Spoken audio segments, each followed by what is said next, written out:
জানিয়ে দিব এই মুহূর্তে পাওয়া আন্তর্জাতিক সংবাদ। সংবাদের শুরুতেই প্রধান প্রধান শিরোনাম, পরে থাকছে বিস্তারিত। সংবাদের শুরুতেই জানিয়ে দিব শিক্ষার্থীদের দেশের শত্রু হিসাবে দেখছে মোদী সরকার, সোনিয়া গান্ধী। জবাবদিহি চাওয়া শিক্ষার্থীদের মোদী সরকার দেশের শত্রু হিসাবে দেখছে বলে মন্তব্য করছেন কংগ্রেস নেত্রী সোনিয়া গান্ধী। সেই সঙ্গে বর্তমান ভারতের শিক্ষা ব্যবস্থার সংকট এবং সরকারের জবাবদিহি এড়িয়ে যাওয়ার মনোভাবই শিক্ষার্থীদের আন্দোলনের মূল কারণ বলেও জানান তিনি। এরপর থাকছে শিক্ষার্থীদের আন্দোলনের চাপের মুখে মোদি মধ্যরাতে ভিডিও বার্তায় যা বললেন।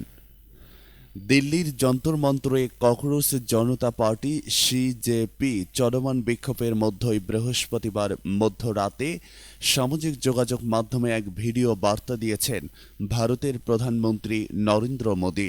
এতে প্রশ্ন ফাঁসের ঘটনায় শুক্রবার আরও গুরুত্বপূর্ণ পদক্ষেপ নেওয়া হবে বলে জানান তিনি। খবর এনডিটিভি। আরও থাকছে বাংলাদেশ সহ ৬০টি দেশের পণ্যের উপর যুক্তরাষ্ট্রের নতুন শুল্ক আরোপ। যুক্তরাষ্ট্র প্রায় ৬০টি প্রধান বাণিজ্য অংশীদার দেশের আমদানিকৃত পণ্যের উপর ১০ থেকে ১২.৫% পর্যন্ত শুল্ক আরোপ করেছেন। প্রেসিডেন্ট ডোনাল্ড ট্রাম্পের শুল্ক নীতি পুনর্গঠনের অংশ হিসাবে এই সিদ্ধান্ত নেওয়া হয়েছে।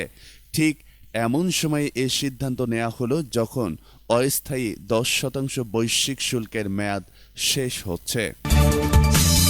সর্বশেষ জানিয়ে দিব বিজেপি নেতাদের উপস্থিতিতে অনশন ভাঙলেন সোনম ওয়াংচুক। দীর্ঘ ২৬ দিন পর অনশন ভেঙেছেন ভারতের সমাজকর্মী ও পরিবেশবিদ সোনম ওয়াংচুক। গুরগাঁওয়ের মদন্তা হাসপাতালে কেন্দ্রীয় সরকারের আশ্বাস পাওয়ার পর তিনি অনশন ভাঙেন। খবর এনডিটিভির। দর্শক, এতক্ষণ শুনলেন সংবাদ শিরোনাম, এবারে বিস্তারিত খবরে যাওয়ার আগে চ্যানেলে নতুন হলে অবশ্যই সাবস্ক্রাইব করুন আর ভিডিওতে লাইক দিয়ে পুরো ভিডিও দেখার অনুরোধ করছে। শিক্ষার্থীদের দেশের শত্রু হিসাবে দেখছে মোদী সরকার, সোনিয়া গান্ধী। জবাবদিহি চাওয়া শিক্ষার্থীদের মোদী সরকার দেশের শত্রু হিসাবে দেখছে বলে মন্তব্য করেছেন কংগ্রেস নেত্রী সোনিয়া গান্ধী। সেই সঙ্গে বর্তমান ভারতের শিক্ষা ব্যবস্থার সংকট এবং সরকারের জবাবদিহি এড়িয়ে যাওয়ার মনোভাবই শিক্ষার্থীদের আন্দোলনের মূল কারণ বলেও জানান তিনি। সোনিয়া গান্ধী বলেন, মোদী সরকার আলোচনার বদলে বারবার বল প্রয়োগের পথ বেছে নেয়। কৃষক থেকে শুরু করে বিভিন্ন আন্দোলনকারী সব ক্ষেত্রেই একই চিত্র দেখা গেছে। তবে এখন সরকার আরও এক ধাপ নিচে নেমেছে। আমাদের ভবিষ্যৎ চিকিৎসক, প্রকৌশলী, শিক্ষক, সরকারি কর্মকর্তা, উদ্যোক্তা ও দেশ গড়ার কারিগরদের প্রতি সমর্থিতা দেখানোর বদলে তাদের উপর রাষ্ট্রের দমন পীড়ন চালানো হয়েছে। এই আচরণ ক্ষমার অযোগ্য, আর মানুষও এটি ভুলবে না। তিনি আরও বলেন, বর্তমান ভারতের শিক্ষা ব্যবস্থার সংকট এবং সরকারের জবাবদিহি এড়িয়ে যাওয়ার মনোভাবই শিক্ষার্থীদের আন্দোলনের মূল কারণ। শিক্ষার্থীদের প্রতিবাদ স্বাভাবিক, কারণ তার এটি অনিশ্চিত ও হতাশাজনক শিক্ষা ব্যবস্থার মুখোমুখি। তাদের উদ্বেগ ও দাবি শোনার পরিবর্তে সরকার দমনমূলক আচরণ করছে, যা পরিস্থিতিকে আরও জটিল করে তুলেছে।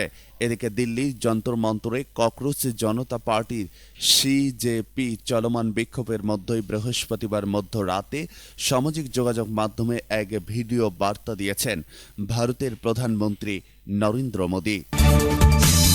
শিক্ষার্থীদের আন্দোলনের চাপের মুখে মোদী মধ্যরাতে ভিডিও বার্তায় যা বললেন। দিল্লির যন্তর মন্তরে ককরোচ জনতা পার্টি সিজেপি চলমান বিক্ষোভের মধ্যেই বৃহস্পতিবার মধ্যরাতে সামাজিক যোগাযোগ মাধ্যমে এক ভিডিও বার্তা দিয়েছেন ভারতের প্রধানমন্ত্রী নরেন্দ্র মোদী।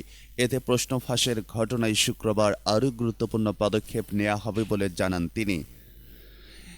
এদিন চলমান বিক্ষোভ ও প্রশ্ন ফাঁস নিয়ে এটি ছিল মোদীর দ্বিতীয় বক্তব্য। এর আগে এক বার্তায় তিনি প্রশ্ন ফাঁসের ঘটনায় জড়িতদের দ্রুত বিচার এবং কঠোর শাস্তি নিশ্চিত করতে ফাস্ট ট্র্যাক আদালত গঠনের ঘোষণা দেন। মধ্যরাতে দেয়া ওই ভিডিও বার্তায় প্রধানমন্ত্রী বলেন, আমি জানি প্রশ্ন ফাঁস কোনো সাধারণ বিষয় নয়। এটি লাখ লাখ শিক্ষার্থী ও তাদের পরিবারের জন্য অত্যন্ত কষ্টের। তাই গত আড়াই মাসে সরকার একাধিক পদক্ষেপ নিয়েছে। তিনি জানান, দোষীদের গ্রেপ্তার করে জেলে পাঠানো হয়েছে। পাশাপাশি শিক্ষার্থীদের একটি শিক্ষাবর্ষ নষ্ট না হয় সেটিও সরকারের অন্যতম বড় দায়িত্ব ছিল। তাই দ্রুত পরীক্ষা নেয়ার ব্যবস্থা করা হয় এবং প্রায় 22 লাখ শিক্ষার্থী পরীক্ষার আয়োজন করতে সরকার সর্বোচ্চ চেষ্টা করছে। বাংলাদেশ সহ 60টি দেশের পণ্যের উপর যুক্তরাষ্ট্রের নতুন শুল্ক আরোপ। যুক্তরাষ্ট্র প্রায় 60টি প্রধান বাণিজ্য অংশীদার দেশের আমদানিকৃত পণ্যের ওপর 10 থেকে 12.5% পর্যন্ত শুল্ক আরোপ করেছেন। প্রেসিডেন্ট ডোনাল্ড ট্রাম্পের শুল্ক নীতি পুনর্গঠনের অংশ হিসাবে এই সিদ্ধান্ত নেওয়া হয়েছে। ঠিক এমন সময়ে এই সিদ্ধান্ত নেওয়া হলো যখন অস্থায়ী 10% বৈশ্বিক শুল্কের মেয়াদ শেষ হচ্ছে। বৃহস্পতিবার 22 জুলাই ফেডারেল রেজিস্টারে প্রকাশিত বিজ্ঞপ্তিতে বলা হয়েছে, নতুন শুল্ক যুক্তরাষ্ট্রের আমদানি হওয়া প্রায় 99.4% পণ্যের ক্ষেত্রে প্রযোজ্য হবে। তবে তেল ও গ্যাস, সার, নির্দিষ্ট কিছু খাদ্যপণ্য এবং কয়েকটি গুরুত্বপূর্ণ খাতকে এই শুল্কের বাইরে রাখা হয়েছে। প্রশাসনের মতে 301 ধারার আওতায় নেয়া এই পদক্ষেপের আইনি ভিত্তি আগের শুল্কের তুলনায় শক্তিশালী, কারণ অতীতেও এই ধারা আদালতের চ্যালেঞ্জ মোকাবিলা করে টিকে গেছে। সুপ্রিম কোর্টের রায়ের পর ট্রাম্প প্রশাসন 150 দিনের জন্য একটি অস্থায়ী 10% শুল্ক চালু করেছিল, যার মেয়াদ শুক্রবার রাত 12:01 শেষ হবে। একই সময়ে নতুন শুল্ক কার্যকর হবে। তবে 28 জুলাই রাত 12:01 পর্যন্ত পরিবহনধীন পণ্যগুলো নতুন শুল্কের আওতায় পড়বে না। বিজেপি নেতাদের উপস্থিতিতে অনশন ভাঙলেন সোনম ওয়াংচুক।